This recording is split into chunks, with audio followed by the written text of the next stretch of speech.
इससे पहले वाले वीडियो में प्रश्न नंबर 16 तक हम पढ़ चुके हैं। चलिए उससे आगे देखते हैं। अगर आप नहीं देखे हैं तो प्लेलिस्ट में जाकर इससे पहले वाले वीडियो 1 से लेकर 5 तक के प्रश्नों का उत्तर आप वहां पे देख सकते हैं। वहाँ पे मैं समझाया हूँ। ठीक है, चलिए आगे देखते हैं। छीनन के कारण क्या है? छीनन के कारण निम्नलिखित हो सकते हैं, जैसे पहला अवशोषण, दूसरा बिखरने, तीसरा माइक्रोबेंडिंग लॉस, चौथा माइक्रोबेंडिंग लॉस, पांचवा डिफरेंट इंटरफेस के कारण लॉस। प्रश्न नंबर 18, फाइबर ऑप्टिक्स निरंतरता कंटिन्यूटी क्या है?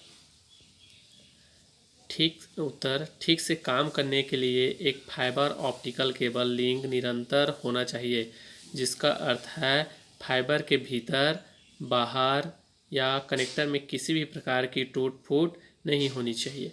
इसमें एक छोर से दृश्य प्रकाश को इंजेक्ट करें और दूसरे छोर से उसकी जांच करें। यह केबल की जांच करने का सबसे सरल और कम खर्चीला तरीका है। इस कार्य के लिए 2 प्रकार के परीक्षण उपलब्ध है।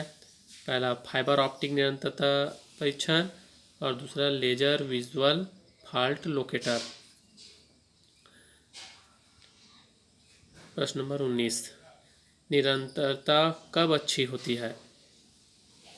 उत्तर, निरंतरता वर्तमान प्रवाह के लिए एक पूर्ण पथ की उपस्थिति है। एक सर्किट पूरा हो जाता है जब इसका स्विच बंद हो जाता है। स्विच, फ्यूज, विद्युत कनेक्शन, कंडक्टर और अन्य घटकों का परीक्षण करने के लिए एक डिजिटल मल्टीमीटर की निरंतरता टेस्ट मोड का उपयोग किया जाता है। उदाहरण के लिए एक अच्छे फ्यूज में निरंतरता होनी चाहिए। ऑप्टिकल फाइबर को प्रभावित करने वाले प्राकृतिक कारक क्या क्या हैं? निम्न कारक ऑप्टिकल फाइबर केबल को प्रभावित करती है। उत्तर, ऑप्टिकल फाइबर केबल OFC को प्रभावित करने वाले प्राकृतिक कारक निम्न हो सकते हैं। पहला, जमीन की सतह अच्छे से नहीं होना। दूसरा, जानवरों द्वारा केबल को नुकसान पहुंचाना। तीसरा, अत्यधिक वर्षा के कारण। चौथा, अन्य पर्यावरणीय कारक। ये जो 4 कारण हैं वो ऑप्टिकल फाइबर केबल जहाँ पे लगा रहता है उसको नुकसान पहुंचा सकता है। ऑप्टिकल फाइबर केबल को प्रभावित करने वाले मानव निर्मित कारक क्या क्या है? मनुष्य द्वारा, मतलब हमारे द्वारा कैसे ऑप्टिकल फाइबर को, ऐसे कौन कौन से कारक हैं जिससे नुकसान पहुंच सकता है? ऑप्टिकल फाइबर को प्रभावित करने वाले मानव निर्मित कारक निम्न हो सकते हैं। पहला, अच्छे से इंस्टॉलेशन नहीं करना, मतलब अच्छे से उसको वहाँ पे स्थापित नहीं करना, इंस्टॉल नहीं करना। दूसरा, केबल निर्माण की गुणवत्ता में लापरवाही करना, जब केबल बनाया जा रहा है वहाँ पर उसकी अच्छे से क्वालिटी के साथ, मतलब अच्छा से उसका निर्माण ना करना। तीसरा, केबल की ज़्यादा टाइट करना, केबल को ज़्यादा से टाइट करके वहाँ पे इंस्टॉल करना। चौथा, अच्छे से पेंचिंग नहीं करना आदि। अच्छे से पेंचिंग मतलब अच्छे से वहाँ से उसको टाइट कस कर नहीं यहाँ पे लगाना। ज़्यादा टाइट कर देना भी नुकसान है और अच्छा से टाइट नहीं करना, ढीला कर देना भी नुकसान है। प्रश्न नंबर 22, केबल घटकों, केबल कंपोनेंट की पसंद पर यांत्रिक, मैकेनिकल और पर्यावरणीय एनवायरमेंटल कारक क्या क्या है? यांत्रिक और पर्यावरणीय कारक निम्नलिखित है। पहला, अवशिष्ट फाइबर तनाव। दूसरा, आवेग फाइबर तनाव। तीसरा, फाइबर माइक्रोबेंडिंग। चौथा, फाइबर माइक्रोबेंडिंग। पांचवा, दूरी। छठवां, हाइड्रोजन। सातवां, आकाशीय बिजली। आठवां, परमाणु विकिरण। और निम्न हो सकता है, मतलब ETC और कुछ भी कारण हो सकते हैं और मुख्य कारण ये 8 है। प्रश्न नंबर 23, ऑप्टिकल फाइबर की क्षति के लिए संवेदनशील है। क्या संवेदनशील? ऑप्टिकल फाइबर क्षति के लिए क्या संवेदनशील है? उत्तर, ऑप्टिकल फाइबर केबल को चारों कोनों तक बिछाना मुश्किल काम बन जाता है, क्योंकि फाइबर का मुड़ना भी संवेदनशील है। फाइबर ऑप्टिक नेटवर्क विकिरण, क्षति या रासायनिक जोखिम के लिए भी अति संवेदनशील है। मतलब ऑप्टिकल फाइबर को ज़्यादा मोड़ना नहीं है, तब वो संवेदनशील हो सकता है। ठीक, और दूसरा, रासायनिक विकिरण और रासायनिक पदार्थों के लिए भी बहुत संवेदनशील है ऑप्टिकल फाइबर केबल। केबल को होने वाले नुकसान से कैसे बचा जा सकता है? प्रश्न नंबर 24। केबल को होने वाले नुकसान से बचाने के लिए निम्न उपाय किए जा सकते हैं। पहला, विनाइल ट्यूबिंग का उपयोग करके केबल को सुरक्षित रखें। दूसरा, अपने कार्ड को बंडल करने के लिए एक स्पाइरल लपेट का उपयोग करें। ठीक है, उसको आने वाले चित्र में दिखाऊंगा कैसे उसको स्पाइरल मतलब कैसे एक चक्के में एक व्हील में उसको लपेट कर रखा जाता है। तीसरा, हीट श्रिंक ट्यूबिंग का उपयोग, डोरियों को इंसुलेट करें। चौथा, अपनी कलम का प्रयोग करें। पांचवा, वायर को सोल्डर करने के लिए लिक्विड ग्लू का इस्तेमाल करें। छठवां, फायर कार्ड्स में लिक्विड प्लास्टिक लगाएं। सातवां, केबल पर न चले। ये केबल को नुकसान से बचाने के तरीके हैं। प्रश्न नंबर 25। केबल पर डैमेज के क्या प्रभाव पड़ता है? ठीक, क्या प्रभाव होता है? उत्तर, केबल पर डैमेज का निम्नलिखित प्रभाव पड़ता है। यह सिस्टम के स्थायित्व व स्थिरता को प्रभावित कर सकता है। दूसरा, प्रकाशी नुकसान होता है। जब डैमेज हो गया तो प्रकाशी नुकसान होगा। तीसरा, केबल के डाटा ट्रांसफ़र की गति को कम कर देता है या कम हो जाता है। छठवां, केबल के प्रदर्शन पर प्रभाव पड़ता है। पांचवा, केबल के परीक्षण में सटीकता का अभाव होता है। प्रश्न नंबर 26। केबल उतारने के दौरान क्या सावधानी बरतनी चाहिए? जो केबल लाया गया है, जो व्हील में जो चक्के में जो केबल लिपटाया रहता है, उसको किस प्रकार उतारना चाहिए, यह पूछा जा रहा है। उत्तर, निम्नलिखित बिंदुओं पर केबल उतारते समय विचार किया जाना चाहिए। उस सतह पर केबल ड्रम को नहीं छोड़ना चाहिए जिससे केबल को नुकसान हो सकता है। दूसरा, ट्रक से ड्रम को उपलब्ध प्लेटफार्म पर रोल करें और इसे उसी समान ऊंचाई पर करना चाहिए। तीसरा, फोर्क लिफ्ट ट्रक से ड्रमों को उतारने के लिए एक विकल्प के रूप में कार्य कर सकता है। चौथा, ड्रम को रोल करते समय नियंत्रण न खोए। पांचवा, अगले ड्रम को संभालने से पहले ड्रम को रैम के उछाल से दूर ले जाए। प्रश्न नंबर 27। ड्रम निरीक्षण कैसे किया जाना चाहिए? उत्तर, ड्रम निरीक्षण के दौरान निम्नलिखित जांच करें। पहला, साइट पर ले जाने से पहले क्षीणता और क्षति के लिए ड्रम का निरीक्षण करें। दूसरा, निम्नलिखित सुनिश्चित करें कि किनारों को स्टेंसिल किया गया है मतलब सील किया गया है। तीसरा, भेजने से पहले ड्रम की उपरोक्त बिंदुओं की जांच करें। चौथा, हमेशा बैकअप के लिए एक ड्रम रखें। प्रश्न नंबर 28। ऑप्टिकल फाइबर बिछाने में कौन से चरण शामिल है?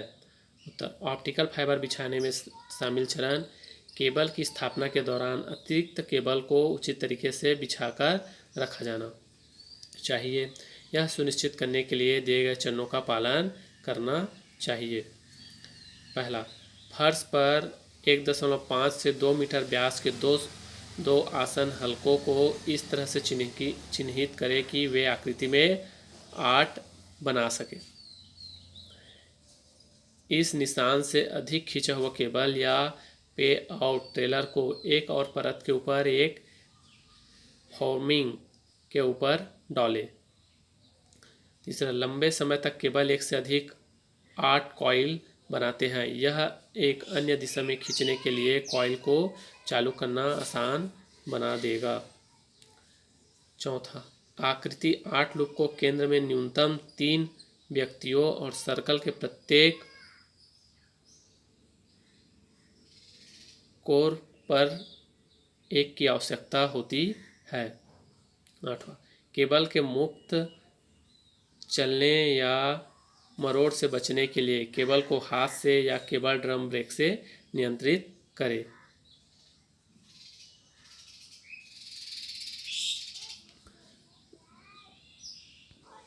प्रश्न नंबर 29। गड्ढे बनाना मतलब ट्रेचिंग क्या है? जो केबल बिछाया जा रहा है उसके लिए गड्ढे बनाना पड़ता है, उसी को बोलते हैं ट्रेचिंग। इसके लिए शामिल चरणों की सूची बनाएं। उत्तर, ट्रेचिंग छेद बनाने की एक प्रक्रिया है। उसी छेद में केबल को रखकर फिर से छेद को भरना होता है। ट्रेचिंग प्रक्रिया में निम्नलिखित बिंदु शामिल है जैसा कि चित्र में दिखाया गया। चित्र में देखेंगे बुक में, जब बुक को रीड करेंगे तब। ठीक, ट्रेचिंग मतलब ऑप्टिकल फाइबर केबल को बिछाने के लिए जो गड्ढा बनाया जाता है उसे बोलते हैं ट्रेचिंग। इसमें निम्नलिखित चरण शामिल है।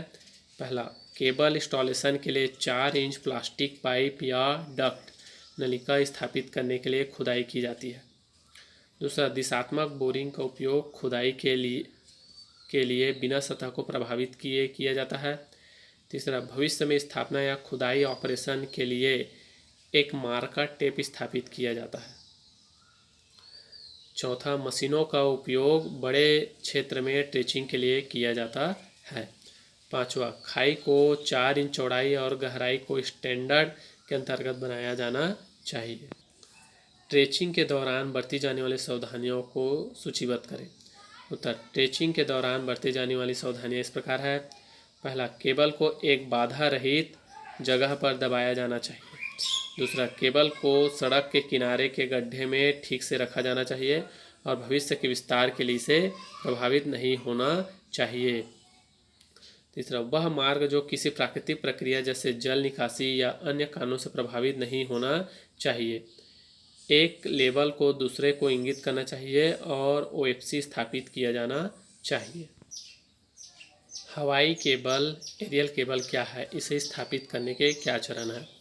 उत्तर, लंबे समय तक स्थायित्व और केबल के पोल इंस्टॉलेशन के लिए उपयोग किए जाने वाले केबलिंग को एरियल केबल कहा जाता है। इसे स्थापित करने के निम्न चरण हैं।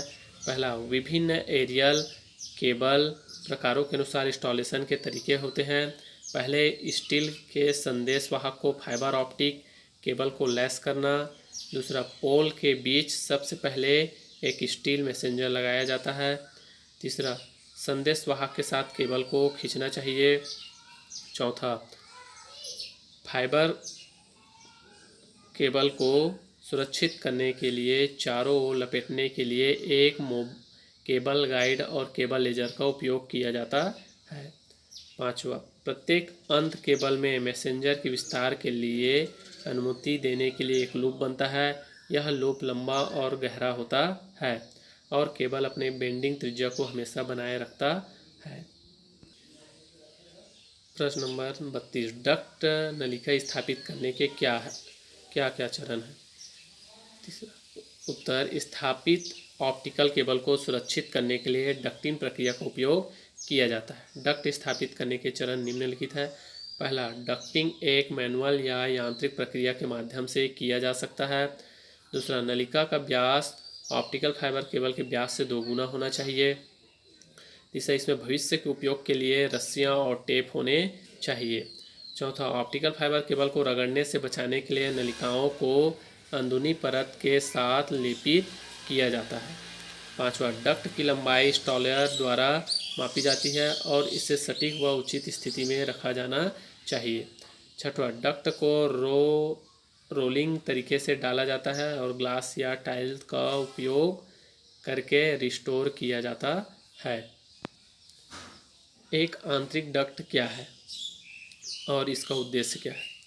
उत्तर, आंतरिक डक्ट में मैनुअल इंस्टॉलेशन द्वारा या पुलर मशीन द्वारा प्री इंस्टॉल्ड अंडरग्राउंड डक्ट में केबल इंस्टॉलेशन को संदर्भित किया जाता है।